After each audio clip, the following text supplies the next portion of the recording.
Hey everyone, welcome back to our channel. If you're new here, please subscribe. I'd really love that. If you're returning, how you doing?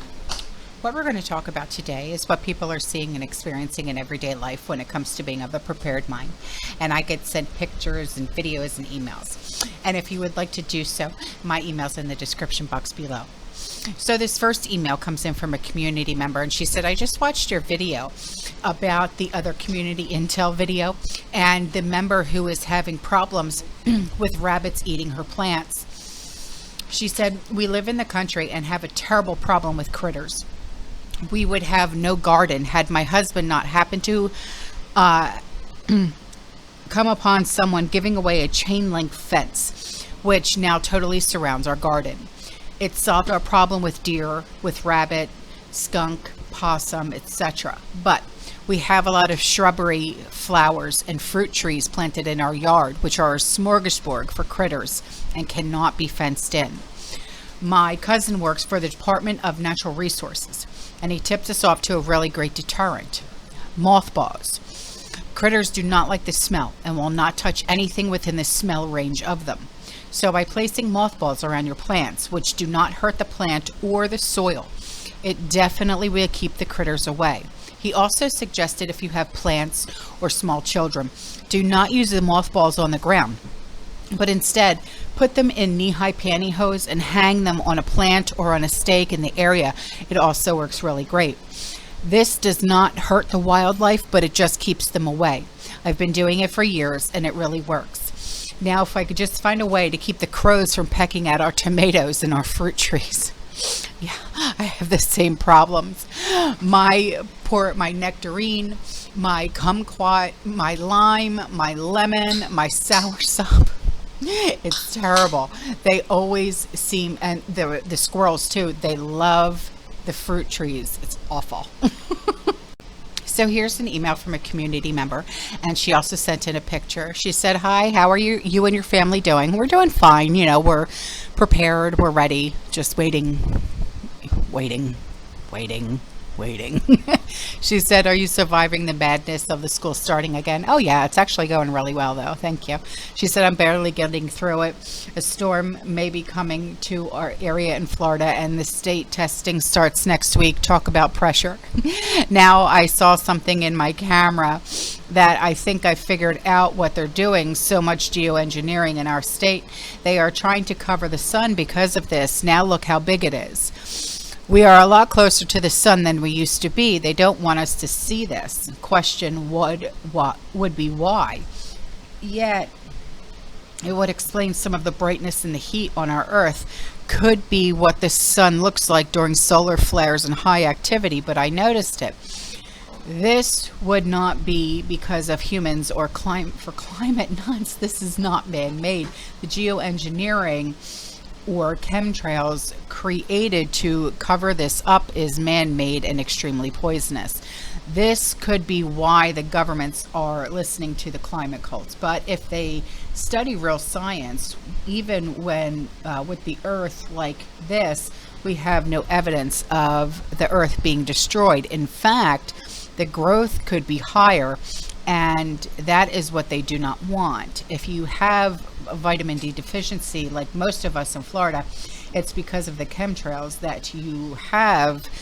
It's blocking the sun rays from giving us the amount that we need to survive. Fact is, no matter how many supplements you take, it won't fix the deficiency because it is not made from the source you actually need, from the sun. So here is the picture that she sent me, and it's actually very, very interesting. Wow. Huh.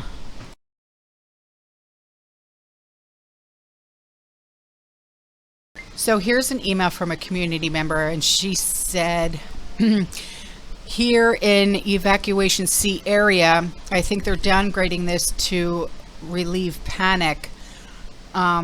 She sent me this a day ago. She said the temps are too high in the water. It will be much stronger, maybe a Cat 3 or above. Yeah, it is a Cat 3 or above. They said this could get up to a Cat 4 with 130 mile per hour winds. She said, my mom won't leave if need be, or it will be too late. My house is 10 minutes from her, but away from major apartments.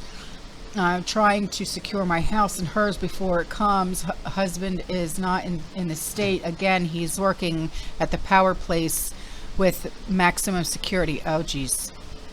He won't be able to drive here on time. He is the only one working, etc. Long story. I get it. How do you deal with a stubborn family member? It's also supposed to hit on my dad's birthday. Yeah, my dad's birthday was on Monday. Sean's birthday was yesterday. She said, which my mom misses him, plus 2 dogs who don't like each other. Oh, dear Lord. I don't know how you deal with that. 2 dogs that don't like each other. At least my guys get together. I mean, they get along. Now, here is something that's really, really interesting. And this was sent by a community member who she's from Belfast. And this is about Gatwick Airport. All planes are taking off and they're landing, right? But listen to this. There is a network failure of traffic control systems. So the traffic control has no idea what's going on. They don't know if it's what's coming, what's going, what's leaving, what's staying, nothing. And it's insane. And so I showed my husband this and he's just like, what the heck? You know, one of those. So Gatwick Airport says that all planes are still taking off and landing at the airport. But they said expect delays due to nationwide technical issues. Crazy pants.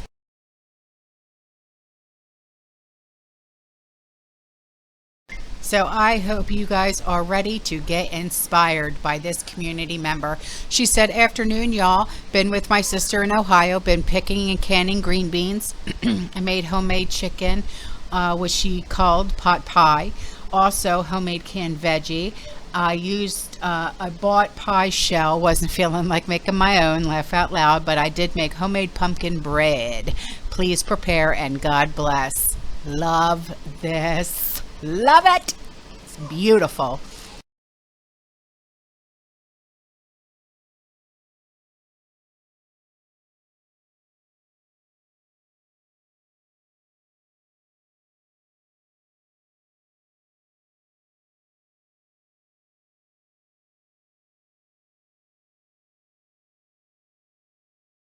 And before I go, I leave you guys with these awesome videos that were sent in by community members. I will see you guys in the next one. You stay safe, you stay positive, you keep prepping, and as always, fear less. Ciao.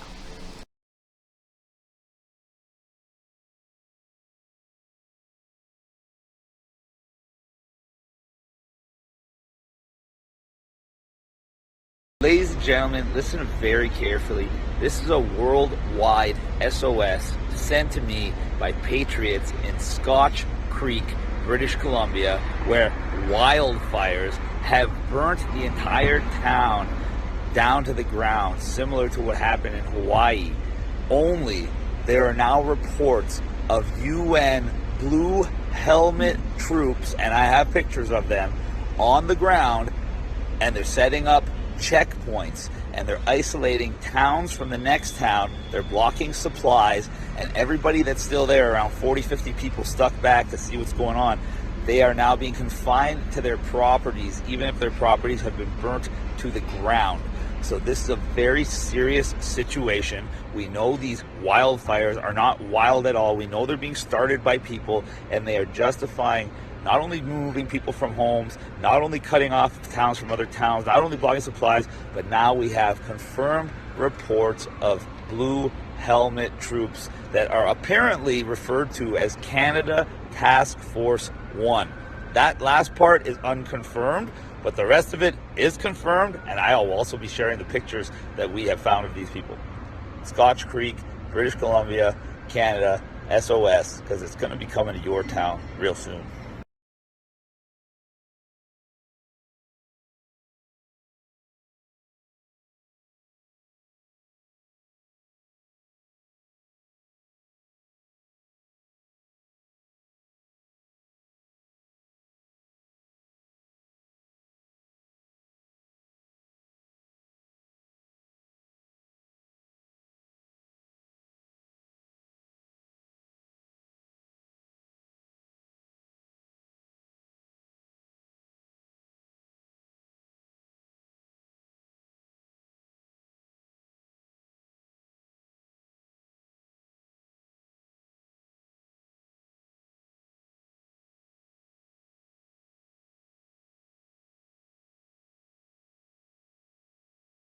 All right, so it's a nice sunny day on this side of the house, right? Check this out.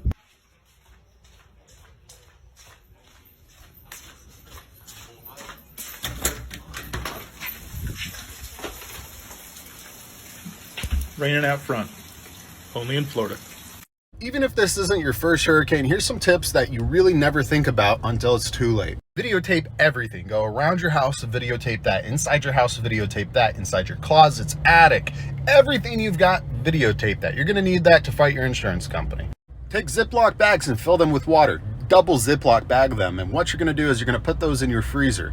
Especially if you don't have a generator, it will help you get an extra day or two when it comes to being without power. Every single bathroom that you have where those vents are at, take a towel and go ahead and fold the towel, put it underneath that vent. The wind-driven rains will cause water to go up through the goosenecks and into that vent area. So what's going to happen is you'll have water damage around those areas if you don't do that. Make sure to unplug everything in your house. Last thing you need is lightning to happen and just cause something to surge off. So just unplug everything. During Hurricane Ian, I had a 2-week-old baby. Here's what I recommend. After the hurricane, if you are without power, babies have a harder time regulating their body temperature. It's probably better for you to either get a generator, spend that money, get an AC unit for the window, and then operate that way, or just leave the state for a little bit, go to a family's house. If you have pets, go ahead and pick up a kiddie pool. That kiddie pool, put some sod in there.